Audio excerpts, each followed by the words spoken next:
Hi students, welcome back to exam toppers. നമുക്കിന്ന് 7th standard സയൻസിൻ്റെ 3rd ചാപ്റ്ററിൻ്റെ important question answers അല്ലെങ്കിൽ previous year question answers ഒക്കെ ഒന്ന് ഡിസ്കസ് ചെയ്യാം. അപ്പോൾ അതിന് മുന്നേയായിട്ട് എല്ലാവരും ചാനലൊന്ന് സബ്സ്ക്രൈബ് ചെയ്യുക, വീഡിയോ ലൈക്ക് ചെയ്യുക, ഫ്രണ്ട്സുമായിട്ട് ഷെയർ ചെയ്യുക. First question, name the sources of obtaining fibres. അപ്പോൾ നമുക്ക് എവിടെ നിന്നാണ് ഫൈബേഴ്സ് ലഭിക്കുന്നത്? The sources of obtaining fibres R plants and animals. നമുക്കറിയാം പ്ലാന്റ് ഫൈബേഴ്സും ഉണ്ട്, ആനിമൽ ഫൈബേഴ്സും ഉണ്ട് അല്ലേ. അപ്പം ഫൈബേഴ്സിൻ്റെ സോഴ്സസ് എന്ന് ചോദിച്ചാൽ പ്ലാന്റ്സ് ആൻഡ് ആനിമൽസ് ആണ്. Second question, name some wool yielding animals. നമുക്ക് വൂള് ലഭിക്കുന്ന അല്ലെങ്കിൽ വൂള് നമുക്ക് ലഭിക്കുന്ന ആനിമൽസ് ഏതൊക്കെയാണ്? Wool yielding animals are sheep, yak, llama, alpaca, angora goat, angora rabbit and camel. അപ്പോൾ ഈ ആനിമൽസിൽ നിന്നൊക്കെയാണ് നമുക്ക് വൂള് ലഭിക്കുന്നത്. Third question, how do the hair of certain animals help in keeping their bodies warm? ചില ആനിമൽസിന് hair ഉണ്ടല്ലേ, അപ്പോൾ എങ്ങനെയാണ് ഈ hair ആനിമൽസിനെ വാമാക്കി അവരുടെ ബോഡി വാമാക്കി വെക്കുന്നത്? Hair traps a lot of air which is a poor conductor of heat resulting their body warm. അപ്പോൾ hair ഈ എയറിനെയൊക്കെ ഹെയറിനിടയിൽ trap ചെയ്യും. ഈ ഹെയർ എന്ന് പറയുന്നത് ഒരു പുവർ കണ്ടക്ടറാണ്, ഹീറ്റിൻ്റെ ഒരു പുവർ കണ്ടക്ടറാണ്. അതുകൊണ്ട് തന്നെ അവരുടെ ബോഡി എപ്പോഴും വാം ആയിട്ടിരിക്കും. Fourth question, wool is obtained from which body part of sheep. ഷീപ്പിൻ്റെ ഏത് ബോഡി പാർട്ടിൽ നിന്നാണ് നമുക്ക് വൂള് ലഭിക്കുന്നത്? Wool is obtained from the fleece or hair of sheep. അപ്പോൾ നമുക്ക് വൂള് ലഭിക്കുന്നത് ഒന്നെങ്കിൽ ഫ്ലീസ് അല്ലെങ്കിൽ ഹെയർ, ഷീപ്പിൻ്റെ ഫ്ലീസ് അല്ലെങ്കിൽ ഹെയറിൽ നിന്നാണ്. Fifth question, name the natural fibre obtained from insects. ഇൻസെക്റ്റുകളിൽ നിന്ന് ലഭിക്കുന്ന ആ ഒരു നാച്ചുറൽ ഫൈബർ ഏതാണ്? Silk. Sixth question, for what purpose rearing of sheep is done. എന്തിനു വേണ്ടിയിട്ടാണ് ഈ ആടുകളെയൊക്കെ മേയ്ക്കുന്നത്? The main aim to rear the sheep is to obtain wool. അവരിൽ നിന്ന് വൂൾ എടുക്കാൻ വേണ്ടിയിട്ടാണ് ഈ ഷീപ്പിനെയൊക്കെ നോക്കി വളർത്തുന്നത്. Seventh question, what time is used for the following processes? Washing of sheeps fleece to remove dust, dirt, dried sweat and grease. അപ്പം ഈ ഷീപ്പിൻ്റെ ഫ്ലീസ് വാഷ് ചെയ്യുന്നു എന്തിനു വേണ്ടിയിട്ട്? ഡസ്റ്റും ഡേർട്ടും ഡ്രൈഡ് സ്വെറ്റും ഗ്രീസും ഒക്കെ മാറ്റാൻ വേണ്ടിയിട്ട് വാഷ് ചെയ്യുന്നു. ആ പ്രോസസ്സിൻ്റെ പേരെന്താണ്? Scouring. Eighth question, two fibres are made up of proteins. Name them. രണ്ട് ഫൈബേഴ്സ് പ്രോട്ടീൻ കൊണ്ടാണ് ഉണ്ടാക്കിയിരിക്കുന്നത്. അത് ഏതൊക്കെ ഫൈബേഴ്സ് ആണെന്നാണ് ചോദിച്ചിരിക്കുന്നത്. Silk and wool are two fibres which are made up of proteins. അപ്പോൾ ഏതൊക്കെയാണ് ആ രണ്ട് ഫൈബേഴ്സ്? സിൽക്കും വൂളും. Ninth question, name the process of taking out silk fibres from cocoon for use as silk. അപ്പോൾ കൊക്കൂണിൽ നിന്ന് സിൽക്ക് ഫൈബേഴ്സിനെ എടുക്കുന്ന ആ ഒരു പ്രോസസ്സിൻ്റെ പേരെന്താണ്? The process of taking out threads from the cocoons for use as silk is called reeling the silk. അപ്പോൾ ആ പ്രോസസ്സിൻ്റെ പേരാണ് reeling.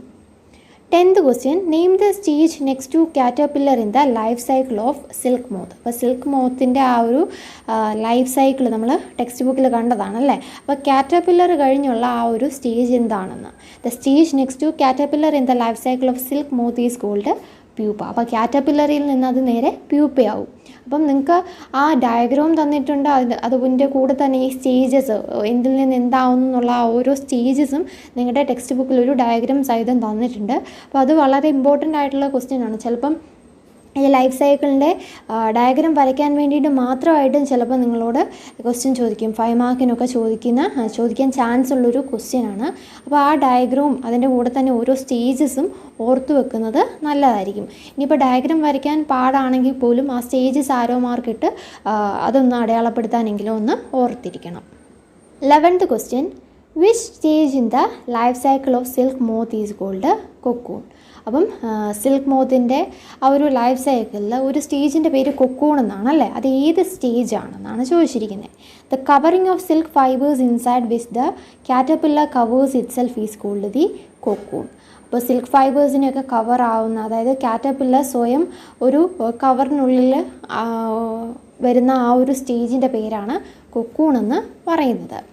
12th question, write the maximum length of continuous silk thread that can be obtained from a cocoon.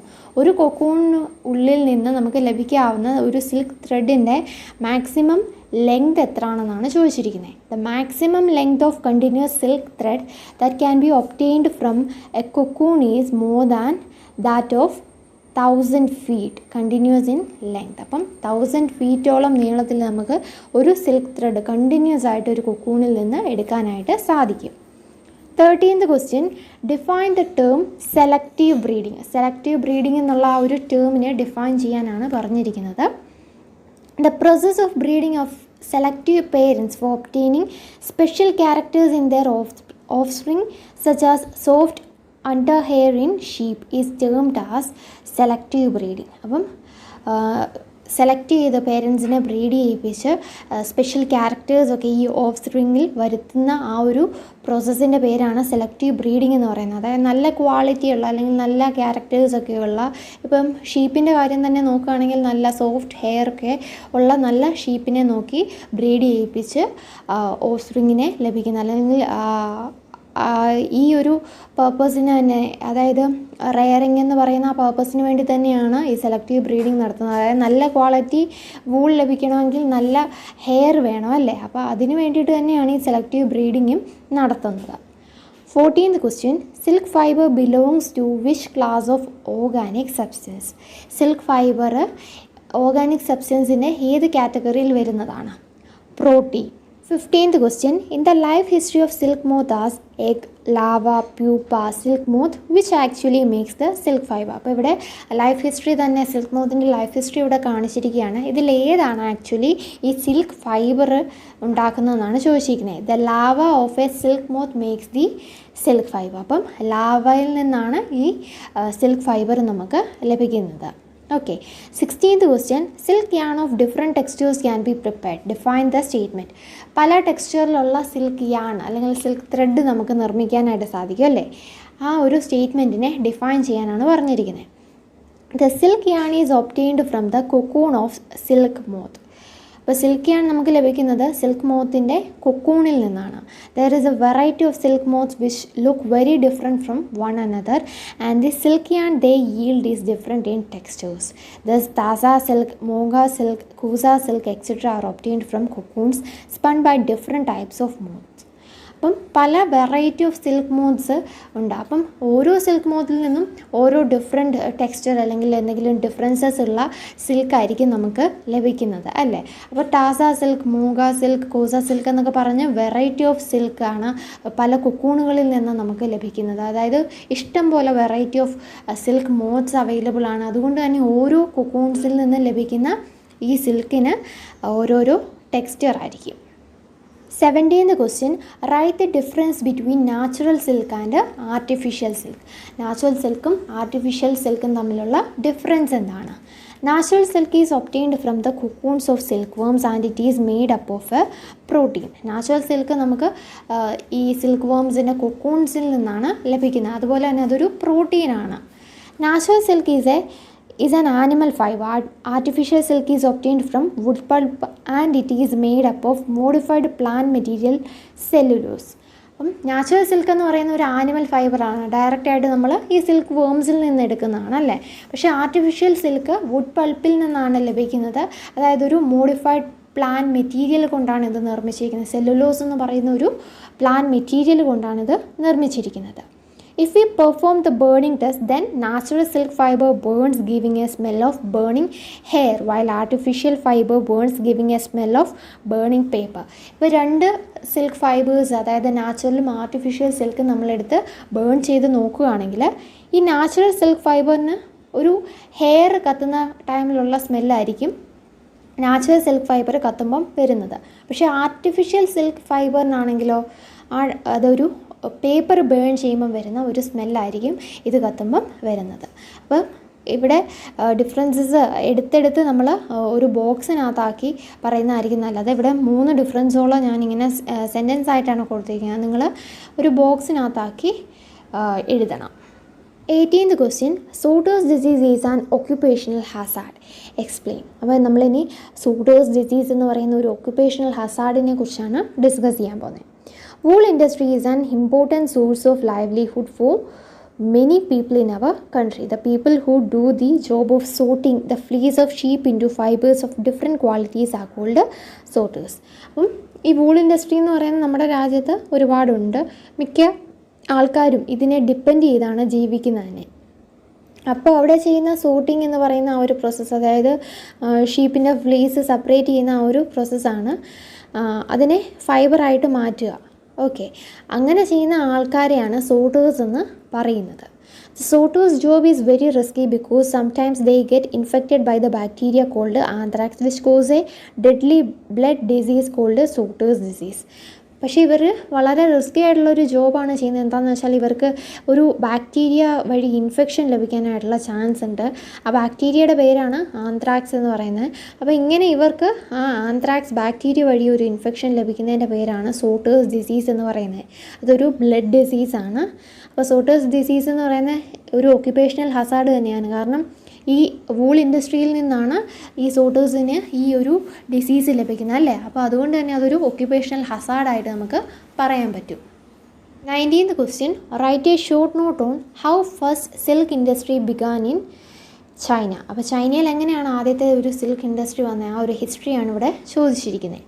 According to an old Chinese legend, the empress Xilangqi was asked by the emperor Huangdi to find the cause of the damaged leaves of mulberry trees growing in their garden. The empress found white worms eating up mulberry leaves. She also noticed that they were spinning shiny cocoons around them. Accidentally, a cocoon dropped into her cup of tea and a tangle of duplicate threads separated from the cocoon. This is how silk was discovered by chance.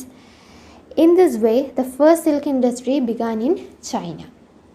അപ്പോൾ ഈ എങ്ങനെയാണ് ചൈനയിൽ ആദ്യത്തെ silk industry വന്നതെന്നുള്ളതൊരു അതൊരു സ്റ്റോറിയിലൂടെ തന്നെ നമുക്ക് പറയാൻ സാധിക്കും. കാരണം ഒരു രാജാവ് നോക്കുമ്പം അദ്ദേഹത്തിൻ്റെ രാജ്യത്തുള്ള മൾബറി ലീവ്സൊക്കെ എന്തോ ഇങ്ങനെ ഡാമേജ്ഡ് ആയിട്ടിരിക്കുന്നു. അപ്പോൾ അതെന്താണെന്ന് അദ്ദേഹം അന്വേഷിക്കാൻ പറഞ്ഞപ്പം അന്വേഷിച്ചപ്പോൾ കണ്ടെത്തിയത് ഒരു വൈറ്റ് കളറിലുള്ളൊരു വേമാണ് ഈ മൾബറി ലീവ്സൊക്കെ കഴിക്കുന്നത്. അതിനുശേഷം ഇതൊരു ഷൈനി ആയിട്ടുള്ള ഒരു കോട്ടിങ്, അതായത് ഒരു കൊക്കൂൺ ഇത് ക്രിയേറ്റ് ചെയ്യുന്നതായിട്ടും അവർ കണ്ടെത്തി. ആക്സിഡൻ്റ് ആയിട്ടൊരു കൊക്കൂൺ അവരുടെ ടീ കപ്പിലേക്ക് വീഴുന്നത്. അപ്പോൾ ഈ ടീ കപ്പിലുള്ള ടീയുടെ ചൂട് കാരണം ഇത് ത്രെഡ്സ് ആയിട്ട് സെപ്പറേറ്റ് ആയി വന്നു. അപ്പോൾ അങ്ങനെയാണ് ഈ സിൽക്ക് കണ്ടെത്തുന്നത്. പിന്നീട് അവിടെ ഒരു സിൽക്ക് ഇൻഡസ്ട്രി തന്നെ നിർമ്മിച്ചു. Question number 20. Write the various steps involved to obtain wool from fleece in the correct sequence in which they are carried out. അപ്പം ആ സ്റ്റെപ്സ് ഫ്ലീസിൽ നിന്ന് വൂള് നിർമ്മിക്കുന്ന ആ ഒരു പ്രോസസ്സ് കറക്റ്റ് സീക്വൻസ് തന്നെ എഴുതാനാണ് പറഞ്ഞിരിക്കുന്നത്. Shearing, scouring, sorting, picking out the burrs, dyeing in various colours. Okay, അപ്പോൾ ഇതാണ് കറക്റ്റ് സീക്വൻസിൽ ആ സ്റ്റെപ്സ് എഴുതുന്നത്.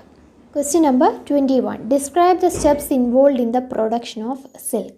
അപ്പോൾ സിൽക്ക് പ്രൊഡ്യൂസ് ചെയ്യുന്നതിൽ ഉൾപ്പെട്ടിട്ടുള്ള സ്റ്റെപ്സൊക്കെ പറയാനാണ് പറഞ്ഞിരിക്കുന്നത്. Female silk moths lay eggs. Eggs are warmed to a suitable temperature for the larvae to hatch from eggs. അപ്പോൾ female silk moth egg lay ചെയ്യും. ഈ എഗ്ഗിനെയൊക്കെ ഒരു സ്യൂട്ടബിൾ ടെമ്പറേച്ചറിൽ വെച്ചാൽ അത് ഹാച്ച് ചെയ്ത് ലാവയായിട്ട് മാറും. The larvae of caterpillars or silk worms are kept in clean trays along with freshly chopped mulberry leaves. Mulberry ലീവ്സിൻ്റെ കൂടെ ഈ കാറ്റർപില്ലേഴ്സിനെ അല്ലെങ്കിൽ ഈ സിൽക്ക് വേംസിനെ വെക്കുക. After 25 to 30 days the caterpillars stop eating and start spinning cocoons. ഒരു 25-30 ദിവസത്തിന് ശേഷം ഈ കാറ്റർപില്ലേഴ്സൊക്കെ മൾബറി ലീവ്സ് കഴിച്ച് തീർത്ത് അവർ കൊക്കൂൺസ് സ്പിൻ ചെയ്യാനായിട്ട് തുടങ്ങിയിട്ടുണ്ടായിരിക്കും. Cocoons are kept under the sun or boiled in water. Fibres are taken out from the cocoon.